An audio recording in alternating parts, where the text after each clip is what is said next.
আমিন জি ভাই নতুন ডিজাইনের একটা খাট নাকি তৈরি করছো? নতুন ডিজাইন ভাই। এটা কি তোমার একদম নিজস্ব ডিজাইন না? জি নিজস্ব ডিজাইন ভাই। এটা তো একটা হাফ বক্স খাট মনে হচ্ছে। হ্যাঁ হাফ বক্স।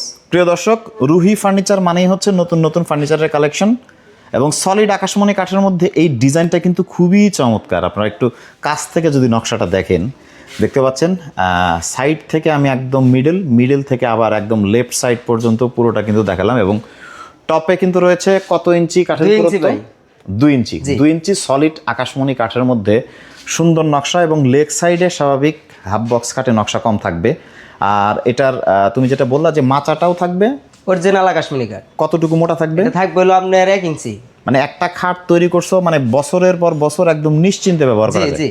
আর আকাশমণি কাঠ মানে আমরা জানি যে মানে যুগ পার হয়ে যায় এবং তুমি যেটা বলছিলে যে আকাশমণি কাঠটা চেনারও একটা উপায় আছে। হ্যাঁ উপায় আছে। আমরা এই যে ফাইবারের পাশাপাশি কালো কালো ঘিট কালো কালো ডট গুলাতে থাকবে, এটার মাধ্যমে কনফার্ম হতে পারবে অরিজিনাল আকাশমণি কাঠ। এবং আমরা কিন্তু রয়েছি বাংলাদেশের সবচেয়ে বড় আকাশমণি কাঠের একদম পাইকারি ফার্নিচার মার্কেটে।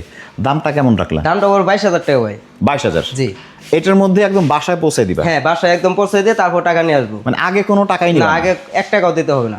তোমরা বাসায় পৌঁছে দিয়ে টাকা নিয়ে আসো, এটা একটা বড় সুবিধা। এবং যেহেতু কারখানা তোমাদের নিজেদের, জি মানে কেউ চাইলে ফার্নিচার কাস্টমাইজ করে নিতে পারবে এবং কাঠের দাম কম তোমাদের এই এলাকাতে, যার কারণে কেউ চাইলে ফার্নিচার তৈরিও করে নিতে জি, পারবে। জি।